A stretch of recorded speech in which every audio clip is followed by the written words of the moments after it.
Welcome back, you guys. We are here with the Los Angeles Angels coming off of a great opening day here at Sutter Health Park.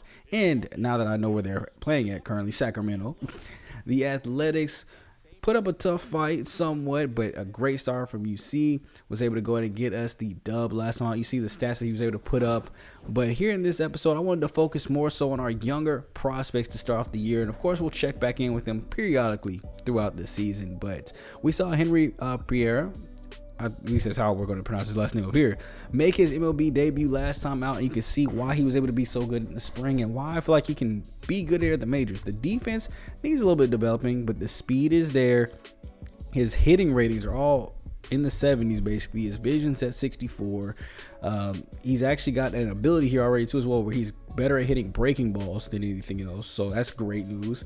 He plays at all spots of the outfield, so center, right, and left, which is why I think we can put him in left field here at the moment to kind of hide that defense. This is where your weaker outfielder can go to.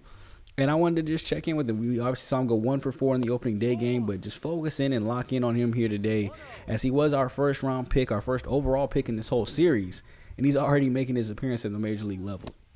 Now, that's what you should be doing. I mean, if you get somebody that's this level of a talent, you get lucky enough to pick somebody like this, a generational type of talent with 99 potential, you got to get them playing time early. I mean, he's already in the 80s. Putting him down at the minor leagues would have done him no good because he would have been there just killing it. So I think he can actually still have a good season up here. I think he can push for Rookie of the Year. So only time will tell how good that goes. But here, we'll be focusing on not only him, but some of our other draft picks, since they are not as lucky. They didn't get to come up straight to the majors. They're going to go down to the minors. And here, I just wanted to highlight how good of an inning this is. Look at the double, single, 2-run home run, and 3-run home run in this inning from Logan and Nolan, two of our other young prospects here. We have a 7-0 lead now here as we're heading into just the 4th inning. After a big outing there from the offense, explodes us for 6 runs so far this inning. And we're looking to keep it going here with Henry. As with the 1-1 count here, 0 for 2 on the day already. Gets a 4-seamer at the chest there. Is able to drive this one to the opposite field, but once again, right at a defender. I think we're timing up the ball well. He's seen the ball well. We're just hitting it right at people. But we're able to hold on, go up in the series 2-0 to start off the year, winning this one 7-5.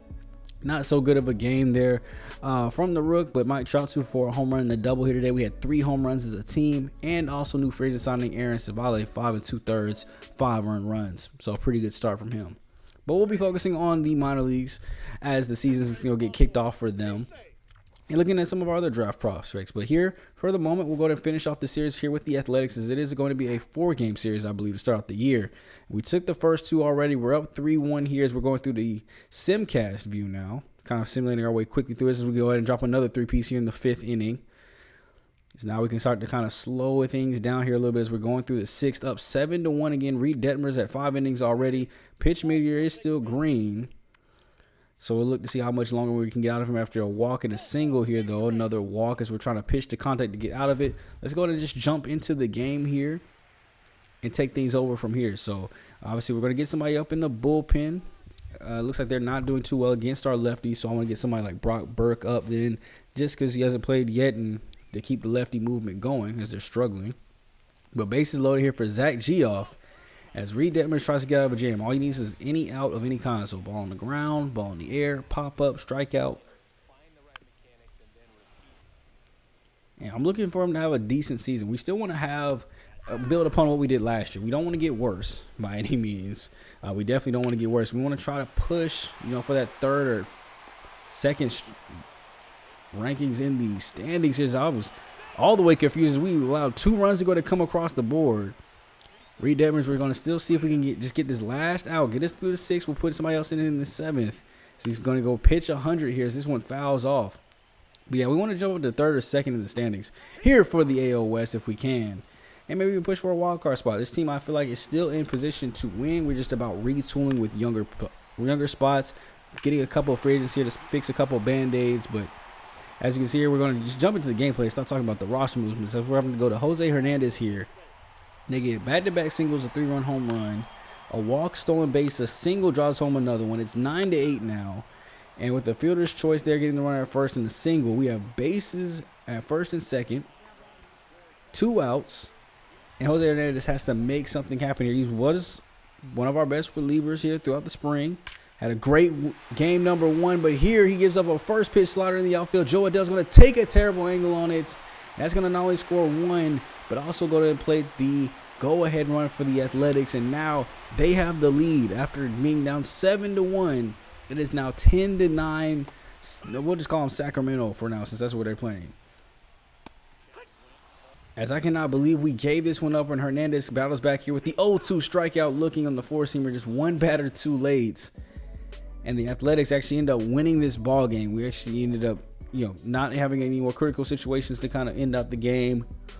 They just win 10-9. Not much we can do. I mean, hitting wise, 12 hits today. Great job, Mike Trout. 2-hit day there for the Rook. But it really was Brock Burke. 4 earned runs when he came in, and then Jose Hernandez struggled too as well, giving him 3 of his own. It really sucks though. Reed Devers had a very strong start in his first outing here with the team. And we also lose game 4 here, 2-3. It's Hans Kraus out of the bullpen coming in to lose that game too, as well as Clayton Kershaw actually won it for them. I must be coming out of the bullpen as well. And we go ahead and just simulate our way forward here. You see a great chance here to go to catch a dub, but unfortunately we lose that one too as well, 5-3. And then lose the last game of the series to the Angels, despite having 12 hits as a team. Once again, showing off the bats phenomenally here. It's Taylor Ward and Jorge Soler go yard. And you see another great start for 6 innings, 1 earned run, as he now has a .71 ERA after his first 2 starts, helping us get a couple of wins. So with that being done, our first full week of MLB play out of the way, we're going to come down here to the AA system where all of our next young guys are going to be, and all of them are pretty much pitchers from this point. So a lot of pitching gameplay about to come up as we take a look at some of our young prospects. And as we were trying to get to our starters, Cecil Kendrick here in a clutch situation, bottom of the 8th, 1 out. And you don't really get to, pick with your relievers too often unless you play the full game. So this is a great way to go ahead and get to show off his arm and what he can do. So this actually worked out better than I planned it to. As he has runners at first and second, we're going to see what that pitching clutch can do here, taking over. I wonder what rating the pitching clutch takes us over for. Is it take over for velocity, control, break, just overall all 3 of them? Is this throw is going to go over? They're going to get the runner at first base. Could have got the double play there. I think the third baseman kind of fell asleep. So now the inning will keep going because he didn't try for 2. And we have runners at second and third, 2 outs. And Cecil Kendrick trying to work his way through. And he had a good mix of pitches. I loved what he had to work with. The four-seam was really working. He had good control with it. The slider, as you can see here, great slider right there under the hands. Gets the pop out that we need to end the inning. And that was exactly right where we wanted it to. So he has great control over that too as well. So looking at the rest of the Trash Pandas here is our AA affiliate name. 10 hits on the day, so great job. Not really focused too much on the batters, but we might get more into them as the season gets on, as we're looking for more people to move up and down. But Kendrick 1 and 3rd, 1 walk. Brett Carey is definitely on the radar of people to not move anywhere. Didn't even get a single out, gave up 2 runs. And you can see some of Kendrick's stats here that he'll be working on. So definitely want to get his pitching clutch up. If he's going to be working out of the bullpen, that's probably the most important thing that we work on for him. That and control maybe, but definitely focus on pitching clutch first though. So for the young 62 overall. And before we obviously get into our first game, we had our first week of scouting too as well. So I'm changing up what we're looking for here. This year we're looking for more batters. So second base and third base preferably. And then also closing pitching because we don't have any prospects at that spot. I'm also going to change up my scouts to reflect that, since we're not looking too much at pitching this year around. I'm going to go more so for the scouts that'll give me great efficiency, but also good position players, and that I can fit in the budget. So we actually changed 2 of our scouts here to fit that. So we now have 90s in efficiencies all around and 90 in position player all around. So we'll be looking at some of the top position players in this year's draft. A lot of the third and second base here too, up at the top levels, and a lot of them in some familiar areas. So we'll, of course, picking at number 7, want to take a look at least some of the top 10 guys that they have to offer. We're going to focus on the closers. I'll probably be more so near the end of our scouting window. But as we're looking at third base here, they have a guy at 8, a guy at 75. At second base, they have a guy at 2, 9, 10, and then 40. So a very front-loaded second baseman, and they're all 3 in 3 different areas. So I figured let's just scout all 3 from the West, International, and East. We'll be getting information on Cody, Thurston, and Sposado. So if they had been in similar areas, I would have just did like the area and then been able to focus on 2 other people. But I think this will be good for us. We've got a guy here that's got great contact and power possibilities, good fielding possibilities. Arm accuracy will be the only kind of question with him, with good speed for Norman. As we look at Lionel Cody, less on the power here for him, more so on the contact and better defense and speed, especially to start out with. But we're definitely going to have to work on power, which is probably not going to ever get there. But the contact will at least be there. And then for Johnny Sposado, he actually seems like the best of the three as far as being well-rounded in his hitting. Great defense. The arm accuracy is going to actually be there for him. So he actually might be able to be like a second or shortstop, possibly with the defensive ratings that he has. So we'll keep eyes on those three. I think one of them we should be able to get 100% scouted after 1 week. The other two will take 2 weeks because they're only at 45%. So with that being said, we're going to get to our first of three starting pitching prospects. Dave Stewart here. As you can see, per nines are all in about the 40 ranges. Walks at a good place. Stamina is the only question here with 70. Is he a starting pitcher? Is he a long reliever? Can he go innings? So we're kind of be looking at his pitch count to see how many pitches he's going to get today. He's going to have a four-seam slider, sweeping curve, change-up, and two-seamer. Four-seamer topping out around 96, 97. So what I really wanted to see, though, was get a look at some of their pitches, obviously how well they have control over all three, and how deep into ball games these guys can get. That was my main focus. If they had a bad start, they have a bad start, but how many pitches can you get before I start to see yellow on that meter? And here, first thing I got out of the way with Dave is pretty good control with his pitches. You know, not everything exactly where you wanted to, but he had control of some of them, like the changeup here.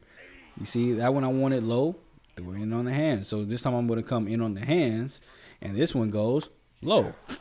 Now, great outcomes with both of those, but absolutely no control on his changeup. Now, his slider, however, right where I wanted it.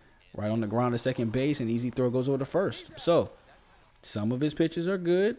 Others still need work, and that's probably why his control rating is where it is, because some pitches are just worse than others. So, he will definitely have his time here to develop at AA. He's the highest rated of the three starters that we drafted. So definitely has more room to reach that actual potential there. That's going to be a base hit into the outfield. So let's go ahead and jump right back into the gameplay. Here we're going to have runners at the corners. So now we get to see Dave under a little bit of pressure. 2 outs. He just needs to get one more down here. As the first pitch he throws is a four-seamer left over the plate. Too much as that ball is long gone. 3-run shot, home run for Hayden. And that's going to go ahead and put them on the board already. Hayden Cantrell. First home run of the season, and Stewart's the one to give it up. As that four-seamer was supposed to be in on the hands, and you see that clearly it's almost dead center of the plate. Even in AA, they're still cranking those out. So how does he bounce back from an early 3-run deficit, or giving up 3 runs and a 2-run deficit? He relies on the defensive help from his team. As who is that at third base? That's a great jump throw. Did y'all see that? I even had to go and check that one out to see who we had playing third base, because that jump throw was amazing. Not only did he get that down the line, also had a great throw to get that over to first base. And after that, seeing his defense try that hard, Dave kind of settled into his own after that. Get the nice pop up there to second base. 0-1 here, chops this one on the ground, right back to him again. Easy routine play to first. And as we close out here on to 20 pitches, get a pop out here with the four-seamer out to the left field. Easy gloves out there. And that's a much cleaner 1-2-3 second inning. So as we really saw him kind of settle in his pitches here, is another great diving play by third. Throw goes over to first base again. And yeah, after that one, I had to see who this young man was. That's the second great play that he's made this game. Look at the just dive right down the line. Look at him not only pop up though quick and fire. I'm talking about didn't even hesitate at all. Fired it on a rope. On target. I had to go see who exactly that is at third base and know if he's going to be a problem for the future. And that is Cole Frontinelli, 23 years old, drafted in round 7 of 2023. I can't see his potential from here. Defensive ratings, though, in a very playable MLB spot. It's just the hitting that's holding him back. So we'll have to see if his hitting is able to develop over the course of the season. But like I said, sometimes with these player-like games down here, and maybe even some full games if you guys want to see it at the minor league level, it'll start to open my eye to some of the prospects we have. And now I can say that, Fontanelli on my radar as long as that's not deep potential. If you're deep potential, I'm sorry. I'm still not looking at you. But that was a great play, though. I will admit that. He'll be a great minor leaguer. Fly this one out to center field as we go and glove that one in. That's 4 strong innings for Dave, though. Not taking away from the greatness that he's producing here as we are 50 pitches through, going into the 6th. And we're really just kind of seeing here what he's going to have on the tail end. I know he's with 70 stamina. I'd imagine he's probably going to top out about, or I say 60 earlier, I meant 50. He's probably going to top out around 80 pitches. So we should have about a good 30 left here before things start to get worrisome as we get him to swing at that one in the dirt, throw over to first base from our shortstop. Great play by him. Infielders have been looking strong all day here for the Trash Pandas, which at the major league level, the infield is kind of suspect, so that's great to see. Look at this slider freezing Carlos there. I told you we have great control over the slider, so that's going to be a very good strikeout pitch, and that four-seamer finds exactly where it needs to, freezing him there. So we'll go out here back to the slider, trying to get them to chase as they have been all day long. 1-0 gets fouled off. Jonathan Long trying to start a little two-out rally here as he chops this one on the ground. We take it over to first base. And after the 6th inning, we're going to the 7th, and they're still letting him get through it. 62 pitches on his way now. Great way to come in. I don't know why you were in already to get up on Hayden, but we have a 4-3 lead now. So Davis trying to pitch from ahead for the first time this game. We'll see if it changes his approach to any of these hitters at all as David chops this one on the ground up the middle. Shortstop's not going to be able to get there, and that's going to be a base hit here. So what is that, 63, 64 pitches on the day? So it looks like they're going to go ahead and pull him after that. So, okay, so around 65 to 70 pitches is where you can get with 70 stamina. Now, of course, this could have been different from the fact that he gave up 3 earned runs already. Who knows if he has a shutout going, do they keep letting him go? If he has a bigger lead, do you keep letting him go? Now, unfortunately, they were able to go ahead and take the lead right back and actually win this game. And because we have that base hit, it actually was charged to him too as well. Didn't get the loss though, but that extra run was charged to him. As you see Fontanelli here today, 1 for 3, 2 walks. So great game by him too as the plate. But 6 1/3, 5 hits, 4 strikeouts. They did charge the 4th earned run to him. Cecil Kendrick ended up finishing out this game too as well. 1 1/3, 2 walks today. That was pretty concerning. But Dave had a very good start as we look at what his pitch analysis was. I love going to this, especially after the playoff games with our pitchers, so we can kind of see what exactly they were doing. Switching over to Stewart, you see the ball was pretty much all over the place. When it was hit, it was kind of dead center pretty much. But when he was able to keep it to the edges and outsides, we were able to get strikeouts. We were able to get people to look and swing and chase. You see, look at all the swings. Look at the fouls, fly balls. It's a lot of times when it's outside of the zone, just barely clipping the corner. Now, we got lucky in a couple of these down the middle. You're seeing way too many in that middle circle or close to it. Definitely want to try to keep these more around those corner regions. As you kind of break it up by, of course, their fastballs, the sliders, the screw curves. Those were really kind of getting the ground balls for us. The sliders were. We noticed that getting a lot of contact to it, but not a lot of actual positive contact. So the slider, I think, is his best pitch. Of course, the four-seam will always be number 1.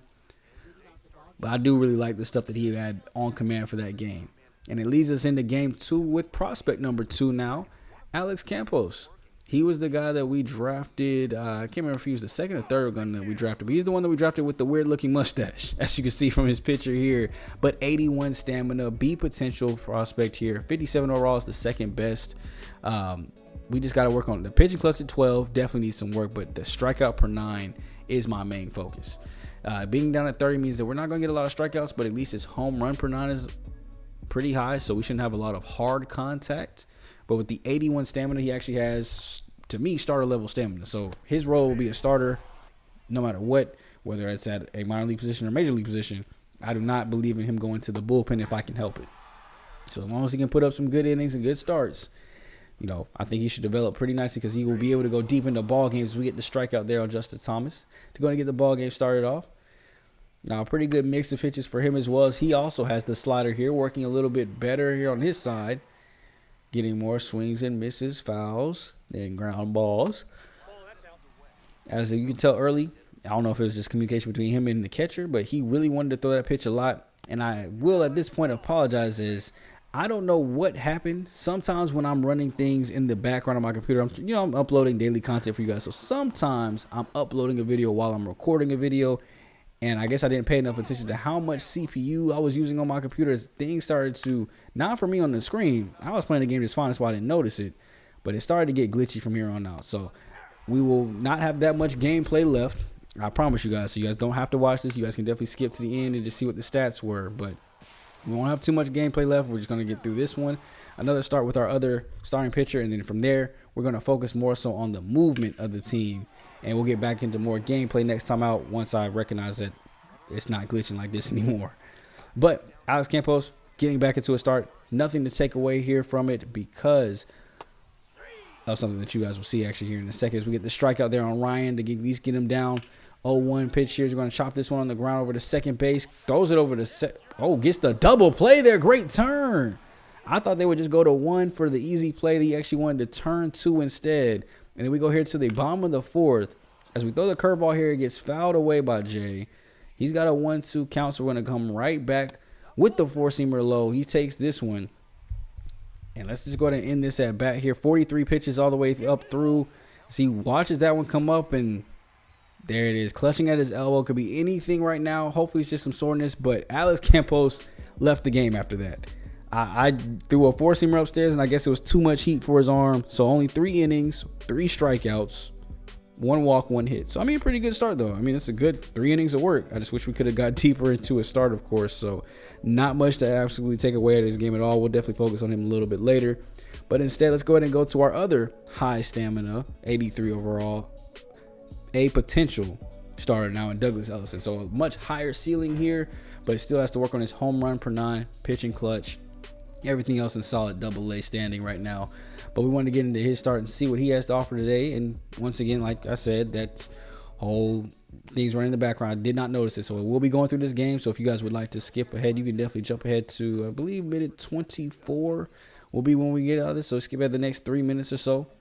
Unless you just want to see, we'll still be showing at least the action pitches to show the outs and giving the analysis. So if you guys want to stay for that, you're more than welcome to. But you can also see the post-game stats at the end.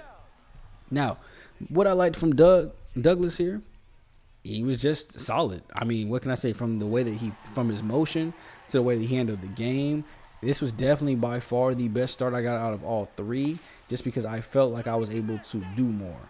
And that doesn't say anything about the pitches that he's throwing or the control that he has. As you see, great control there on the slider.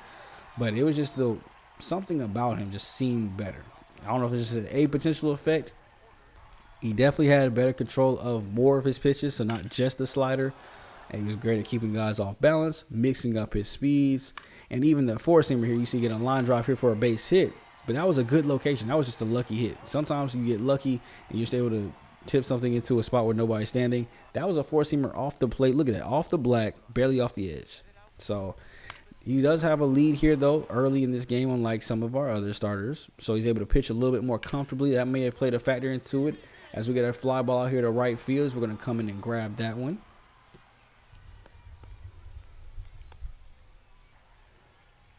And just trying to make it through the inning here. As you see, he's gone pretty far into this one. 20 pitches in as he gets the strikeout there. And that's the longest inning that we've seen any of them have to throw. As we go here to the bottom of the second, 33 pitches through. And that's going to be a base hit that gets past our first baseman. So we're going to get another runner on base here. It's Ethan O'Donnell. Trying to get a little rally going for them. And then 1-2 to Thomas. As he lines this one out to left field, it'll be a base hit that gets down. They're going to go ahead and get runners now at first and second. Still 2 outs here. And Douglas really has to work his way through another inning here. His first pitch to Jay. He'll watch the slider upstairs and in. Come right back with a 4-seamer low and a way to get him to chop it. 1-1. Pop this 4-seamer up for us. Our second baseman's going to go ahead and go back. Take this one in for himself. And just like that, it's still a 3-1 to ball game here as we're going to the 5th inning. 74 pitches, keep in mind, at this point. So he's pitched a lot of pitches here. I think this will be the most out of any of them here today. No, I'm lying. I think Alex just went 90. No, he didn't. He left in the 3rd inning. He did not go 90 pitches. I'm tripping. But definitely probably could have at 81 stamina. We would think he'd be somewhat close to this level if he had been able to continue to pitch that game. So here, they're trusting him to keep going this game, Douglas. So, like I said, I don't know if that's stamina because he's throwing more pitches than we saw Dave throw earlier. Less runs, though, and he actually has a lead instead of it just being close. So, we have to see if that plays a factor into it. As we get the line drop double play there, Jay could not get back in time.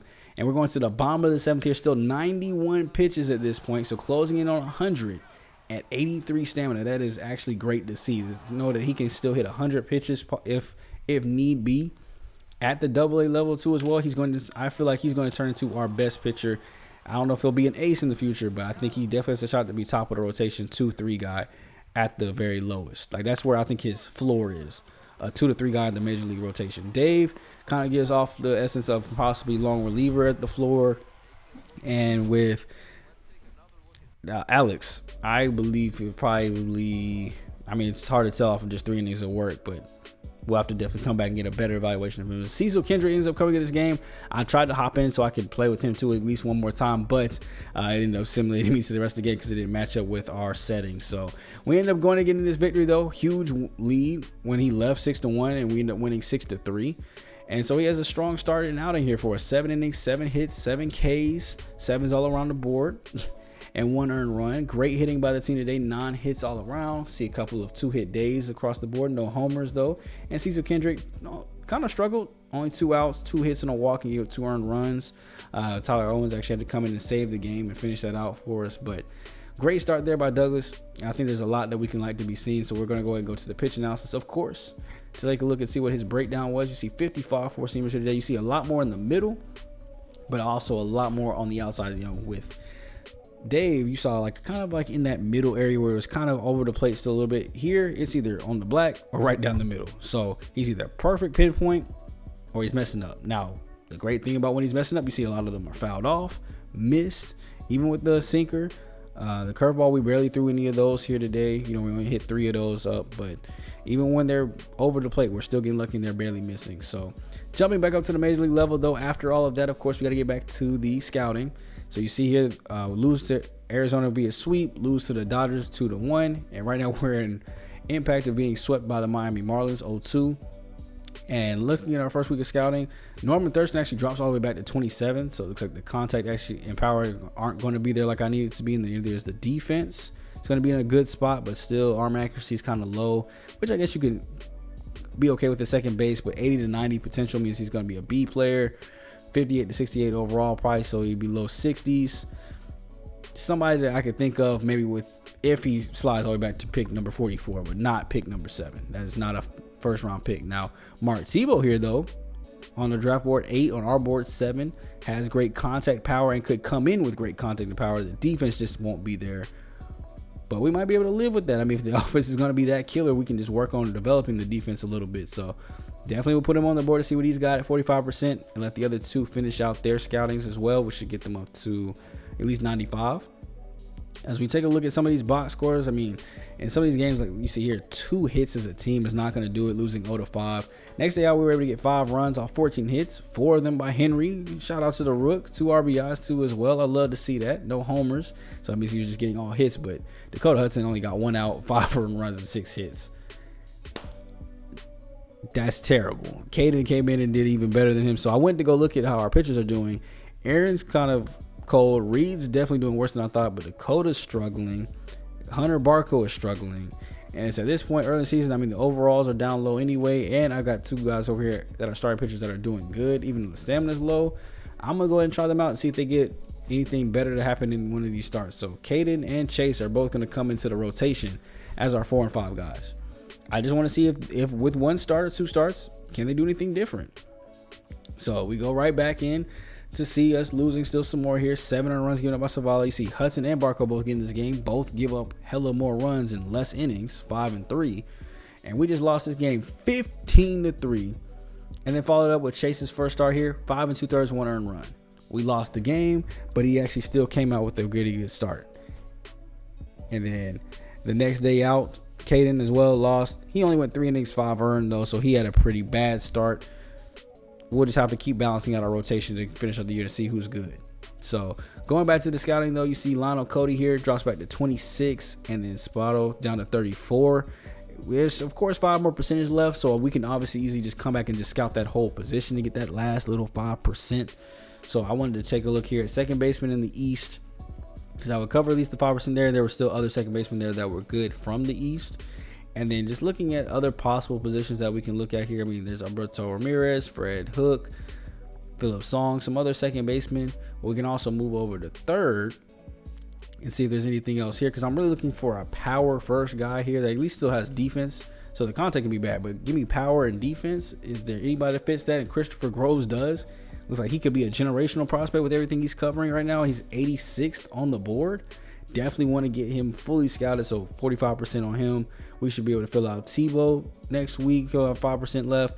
Get our second baseman taken care of, and then look at Christopher Groves a good bit. So we'll go to simulate forward another week to get that information on them. As we win a game, lose 2 straight. Jordan Romano here in a situation to go and close it out. He does against the Twins to snap our 3-game losing streak. But we did get swept by the Seattle Mariners again. Split so far with the Twins. And right now the team is just playing bad. We're 26th in the league in average, batting .231 as a team. Scoring offense, we are down tied for 17th, only scoring 105 runs here through the first handful of weeks of the season. And ERA wise, we are near the bottom 2 as well, 29th at a 5.14 ERA. We're not pitching good, we're not hitting good, and we're not scoring runs. It's not even one aspect to point at. Every aspect of this team is being worse than before. So we're starting to look at some AAA options. Walker Buehler is not doing good down there, but George Klassen is at a 70 overall, 1.8 ERA, .97 whip. Even seeing a little bit of boost already to his ratings. It's +1 to the walk per 9. C potential player, so not extremely high, but here in his last handful of starts, 5 starts, 0-2 record, but a 1.8 ERA in 30 innings. He could be somebody that we look to go ahead and call up, as well as Samuel Alderegi, 1.53 ERA this season, 5 starts, 2-1 record in 29 in the 3rd innings. Also a C potential prospect, 66 overall, but at this point, we're looking at both of them as possible recalls. You know, they were in the spring and played good. And then, of course, we got to fix the lineup. So I'm moving Henry up to the 2 spot because he's actually got a pretty good average. Trout back to his normal 3. Soler to his normal 4. And we're moving down Nolan and Zach Neto because they have not been hitting good in that 2 spot. So I don't think they're ready to move up in the lineup. Refringo's doing okay, but I think Henry's cold because nobody in front of him is playing good. So if Refringo's doing good, that might boost Henry to play better. Trout can get more RBIs, putting Soler in better positions. I think that's a better lineup for us by switching that. And I'm also looking here at third bases. Trey Lipscomb, we know what he put up in the spring, him and Enrique Hernandez, but they're playing both great at AAA, betting over 300, and Matt Shaw is struggling. And then the last move I want to make is moving Taylor Ward into the starting lineup full time to let Joe Adell just kind of reset on the bench for a little bit, right? It has not been working. I don't know if we need to start over at center field, but just believe I will be keeping my eyes open at that position. I will not be blinded by overall and potential any longer. As here, Henry actually 2 for 3, 2 home runs in today's game. They want me to see if I can go ahead and hit it to make 3 today. I don't even want to mess that up. I want to give him a chance to do so. We scored 2 more runs here, 14-4. And so we get the dub. Did he get his 3rd home run, though? Nope. Still 2 for 4 on the day, 3 runs, 4 RBIs. So 2 home runs and 4 RBIs, though, is very, very impressive. 16 hits as a team. No one gets 3. So you see the lineup switching up a little bit here. It looks like that lineup is doing pretty good. Matt Shaw had a 1 for 5 days, so still kind of struggling. And you see another great start, 6 innings. Only giving up 4 runs this time, so ERA starting to climb a little bit, but still under 4, which is where I need it. So we're going to finish the rest of this series off here. I just want to hop in here. And I know I said we weren't going to have too much more gameplay, but I wanted to see if we can get this win here. Top of the 8th, 2-2 game with runs at first and second. Kyle Farmer is up in a pinch hit situation, and he gets that in. I say pinch hit, but I mean day off situations. We're going to get the runner over to third base. Henry scores on the round. We take the lead 3-2, and I noticed here how choppy it was, so not going to show you guys kind of like the final outs here of the game. We just go ahead and win that one, man. 3-2. Romano's able to go ahead and save the ball game for us. Man, hey, look, it hurts my head as much as it hurts y'all's. I do apologize for this. We will make sure this does not happen for any more games because the gameplay, albeit we want to manage the team and make moves, the gameplay is while we're all here. Getting to see the team actually perform and play, and we can't do that if they are skipping and lagging between every snapshot. So shout out to the team though. 6 hits here today. We were able to just go ahead and come away with just enough to get the dub. Refringo gets his 3rd home run of the season, 12 RBIs already at the leadoff spot. Aaron 4 2/3, but only 1 earned run, so maybe just high pitch count there to start off the game. And Tebow actually staying at 7 on our board here, 100% fully scouted, so that's good to see. Contacted power is exactly where we thought it would be. The defense is just lacking a little bit there for us, so accuracy and reaction. Maybe more of a second baseman, but he doesn't say he has any secondary positions, so in the minors we can train that. But 75 to 90 potential, so another B potential player there. And as we look at some other guys, we can maybe finish up scouting prospects on here, you know, at second base and third base. We want to kind of get those 2 areas fully scouted if possible. I don't know if I'm gonna be doing any discovery to find any new players, but doing the best what we have here. Johnny, you see here with his, was able to get up to 100%, looking like an okay solid prospect, but nobody's screaming number 7 yet. Nobody's screaming at me to, take them with that top pick. So we're looking at shortstop here now, because shortstops can play other positions. We can move them to 3rd or 2nd if we need to. So taking a look at some shortstops individually, and then outfield. I told you center fielder is now on my radar, and it looks like 3 out of 4 of the top guys here are in the central. So best believe I'm gonna be looking at center fields in the central division or central position, so that way we can take a look at them possibly taking over that spot. And then we have number 4 on our board at shortstop, looking to see if he can be anything here. And I just wanted to double check to make sure I put it on the correct position. But so looking down at what we have at possible AAA, like I said, we have potential movements there for us that we can look into doing. As Hernandez and Lipscomb both still hitting great, both hitting over 300. A move there at third base might be coming up, as our guy has been struggling a little bit up there. He might need to move down. It takes more time at AA, AAA to get better. And going over to our AA roster, see if anybody over here is worthy of possibly moving up.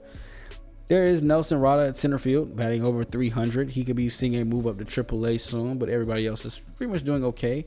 I did see a need to move my starting catchers here around, as Dario has been playing better than Anthony, so we're going to get that switched too as well. And just kind of moving around the team and rosters, paying more attention to my minor leagues to make sure that we have guys moving up and down as they need to. And then also got to check on our pitching staff here. So looks like Dave is doing pretty good. 30 innings, 2.4 ERA, seeing a little bit of boost already up to 62 overall. Only giving up here, looks like 8 earned runs, only 1 home run, which is great here in his last 5 starts. 30 innings of work, 23 hits, 19 strikeouts, .93 whip, which is pretty good. Alex Campos looks like he's struggling a little bit, but Douglas Ellison is doing good. Also seeing some boost to his, up to a 57 now in his last 5 starts. 4-0 record, 1.5 ERA, 1 whip, only 2 home runs given up, 25 strikeouts though, 27 hits in 30 innings. And Campos, 20 innings of work. He's actually seeing some regression, as he just had a bad start, only 1 inning, 5 runs, 4 hits. Ew. That is kind of ugly, and I mean, we want to make sure they're getting development, not going backwards. So my thought here was, do I immediately put him back down to single A to let it grow a little bit at 56 overall?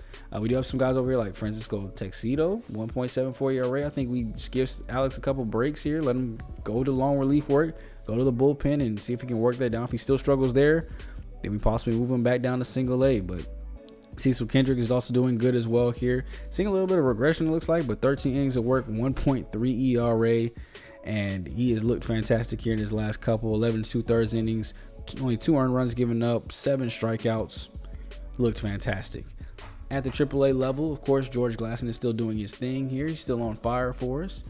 But we're looking at possible guys that can move down to AA, like Walver here, who's struggling, or just moving out to long relief role, as Mason is doing pretty good over there. So the basic gradual steps is you move from rotation down to long relief. If you still struggle at long relief, you're going down a level, and vice versa. When you come up a level, you'll be long relief. If you do good, you'll go to the rotation, and we'll keep things moving. Now, one final thing I want to do here before we get out of the video is set up my trade block. For the first time in the series, there's 2 guys that I'm okay with trading. That's UC, with the way that the team is currently going. Obviously, he's our best starting pitcher. Maybe I'll be able to get another starting pitcher prospect that's a little bit closer to major league time than the guys that we have. And third base, see if we maybe get somebody else better there. So Jorge Soler is also on the chopping block. Being older at DH, I think he can help a team that's moving towards the postseason. And we have some other guys that I would love to get at bats too at the DH role, just down at AAA in general. So those 2 guys are on my radar to possibly be traded away. Those are the things that we're looking to come back. Let me know if you guys agree with those movements or not. And what moves would you guys make? Who would you send up or down? What players are you most excited for in our minor league system? And who do you think we should be trading as we're getting closer to the trade deadline? So I'll catch you guys in the next video, man. It's me, your boy GM Smooth, aka SGG. And next time out with the Angel series, man, we're going to finish up the scouting and hopefully get closer to draft day, if not get right up to it. Later.